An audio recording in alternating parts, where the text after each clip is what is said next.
Staying centrally on the Sorrento coast gave us easy access to a number of different things we wanted to do.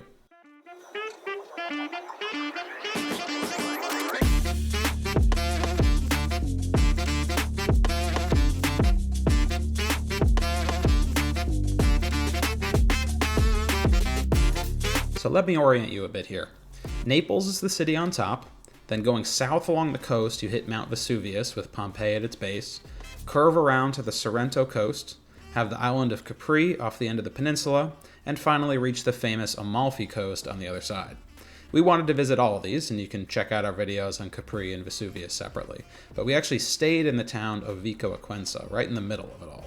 Much cheaper than Sorrento itself, and not too far away from any given day's activities. While the town is on the main train line, many other things are not, and so we did get a rental car. Fair warning, that is not for the faint of heart anywhere near a city in Italy. It is the Wild West out there regarding the rules, and the streets are tiny. It was not the scariest place I've ever driven, but there was ultimately so much driving involved that it was my least favorite.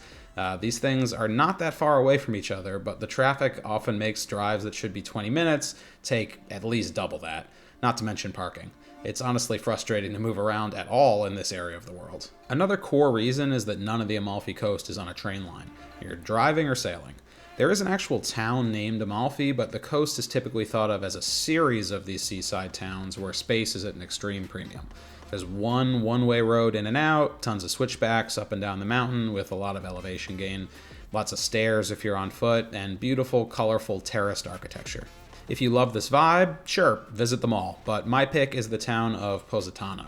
Not only is it the first town you hit coming from Sorrento, it's arguably the most picturesque and the first place that people list to represent the Amalfi Coast. Once you figure out how you're getting there and possibly parking, the vibe is boutique shops and restaurants and hotels. Lemon everything, airy dresses, art galleries. Did I mention lemon everything? We got a friend lemon honey as a gift, but there are shops with every conceivable lemon product that they could think of, and we had to try sorbet. Lunch was quite good here too. Fried stuffed zucchini flowers appetizer. I love the colors on Danny's pasta thing, and my chicken was very Italian, oil and olives. You walk along the roads or take shortcuts along alleys or staircases, but you're basically always going either up or down. At the bottom is one small to medium-sized beach with an actual public piece. Not large, and most of the beach is a paid chair area, but it's nice to at least be able to walk up to the water. This was the beginning of October, so it was not that crowded here, and I'd hate to see what this place looks like when there's traffic and masses from the summer. We weren't planning on swimming, but Danny at least made sure to stick her hand in the Mediterranean. I'd recommend following the neat mountainside path snaking around the corner from the main beach. It just leads to a more secluded beach, but it's a nice walk.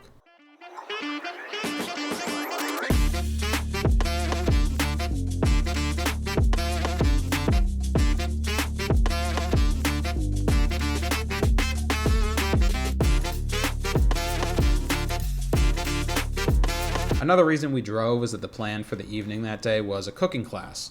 Now, there's a lot of cooking classes in the main cities of Italy, making a pizza or whatever as a group, but I opted to go a little more off the beaten path with this one and found a website billing itself as Italy's first nationwide community of local home cooks organizing culinary experiences.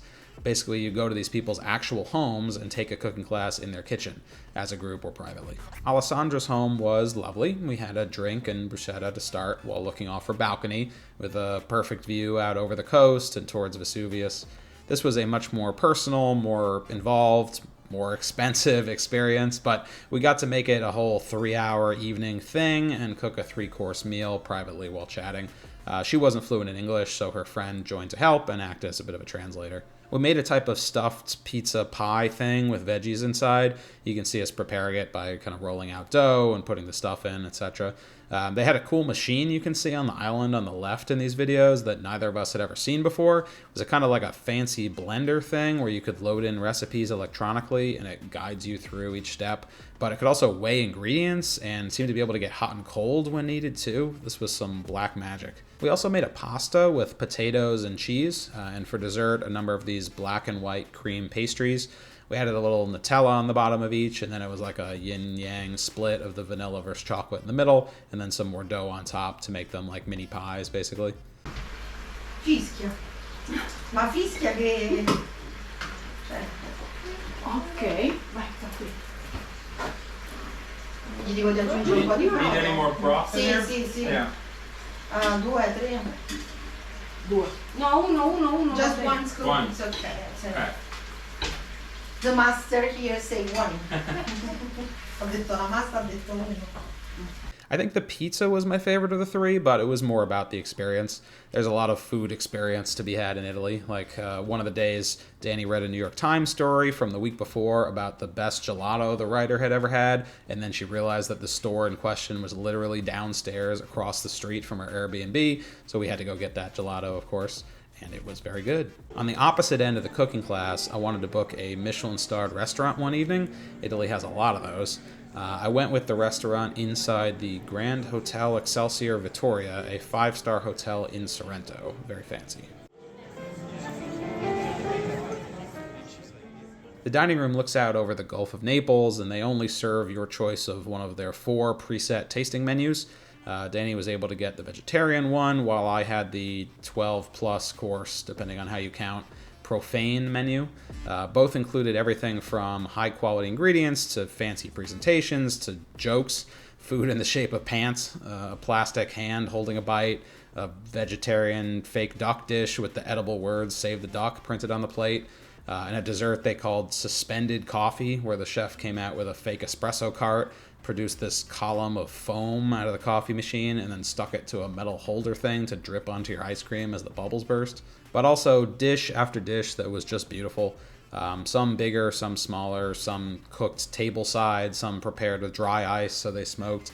And even the simple stuff was just exceptionally done. Like the bread at the start of the meal came on this fancy cart where you could choose from, pieces from different interesting breads that they had baked. Definitely one of the better meals I've ever had, and easily my favorite from this trip. For the other stuff we did around the Sorrento area, check out the other videos in the Italy playlist. And if you enjoyed this one, please do like and subscribe. Thanks for watching.